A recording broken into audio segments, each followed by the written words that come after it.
Vamos mergulhar numa estrutura de proporções, bem, cósmicas. Hoje, a gente vai explorar quem são os seres coordenados originários da Trindade e como funciona o sistema que eles usam para administrar o universo todo. E a primeira pergunta que surge é logo essa, e ela é monumental. Como é que se governa um universo que, para todos os efeitos, é infinito? A resposta, como a gente vai ver, não é uma única entidade, um governante solitário. Não. É algo muito mais complexo e, eu diria, elegante. É um sistema, uma vasta administração celestial. E no coração desse sistema estão eles, os seres coordenados originários da Trindade. Basicamente, esse é o nome dado a um grupo de personalidades celestes que foram criadas diretamente pela Trindade do Paraíso. E a missão deles, justamente executar essa administração cósmica gigantesca. Ok, vamos começar com o primeiro grupo, os filhos instrutores da Trindade. Para facilitar, podemos pensar neles como os grandes conectores do universo. E a escala aqui é impressionante. Mas olha só, esse número não é fixo, viu? Foi só o último que foi registrado em serviço e ele está sempre crescendo. A dimensão da tarefa exige uma força de trabalho igualmente vasta. Então, qual é a função crucial deles? Bom, eles agem como uma ponte. São o elo vital entre aqueles seres que vêm diretamente da Trindade e outros que têm uma origem dual. Ou seja, eles conectam diferentes níveis da realidade cósmica. E eles não são apenas conectores, sabe? São também guias filosóficos. Ajudam a gente a corrigir o que chamam de erros do raciocínio finito. E aqui no slide dá para ver bem as armadilhas desse tipo de pensamento. Perder de vista o objetivo final, sabe? Ou super simplificar a realidade distorcendo os fatos. Outro erro clássico é confundir a história de uma coisa com o que ela é hoje. E, por fim, acreditar que a origem já define o destino. O que os filhos instrutores fazem é ensinar a ver o quadro completo. Origem, história e, o mais importante de tudo, o destino. Agora, a estrutura fica ainda mais profunda. A gente entra no que poderíamos chamar de Supremo Tribunal Cósmico. Pense nele como braço judicial e de aconselhamento de toda a administração universal. Esse tribunal é formado por 3 ordens que são bem distintas, mas que estão interligadas. Os perfeccionadores da sabedoria, os conselheiros divinos e os censores universais. Cada um deles tem um papel bem específico. E essa tabela organiza as funções deles de um jeito muito claro. O perfeccionador da sabedoria, ele incorpora a experiência do passado, o eu fui. Já o conselheiro divino representa o potencial e o conselho para o futuro, o eu serei. E o censor universal?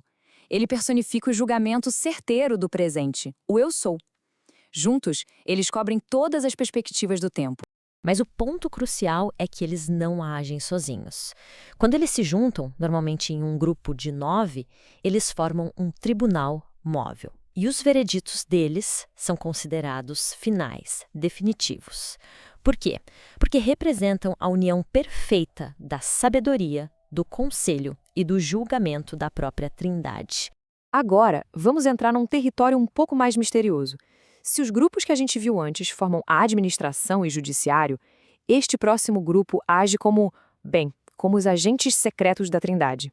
Essa citação do material de origem já diz tudo. Os espíritos inspirados da Trindade são descritos como uma das poucas ordens totalmente secretas de seres em existência. O propósito deles não é conhecido publicamente, é um mistério. E isso nos leva a uma pergunta fascinante.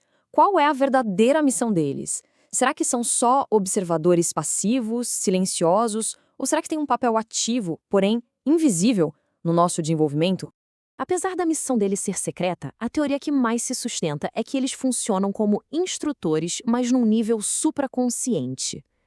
A ideia é que eles preenchem aquelas lacunas no conhecimento espiritual que não podem ser aprendidas de forma consciente, sabe? Agindo como facilitadores do nosso avanço. E, finalmente, vamos dar uma olhada na população nativa do universo central. Se os outros são os administradores, estes aqui são os cidadãos dos mundos perfeitos.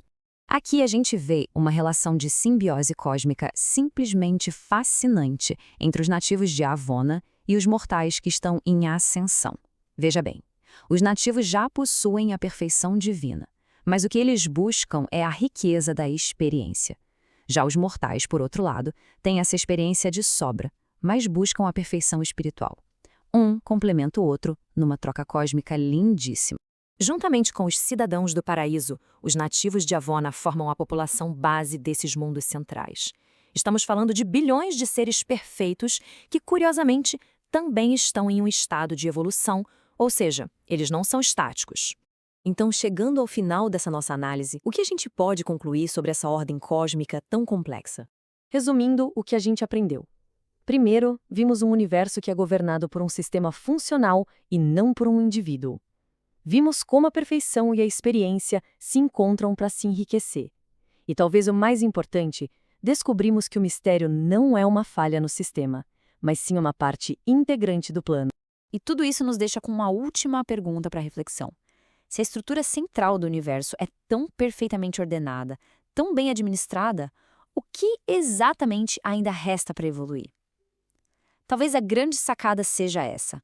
A perfeição não é um estado estático, um ponto de chegada, mas sim um processo infinito.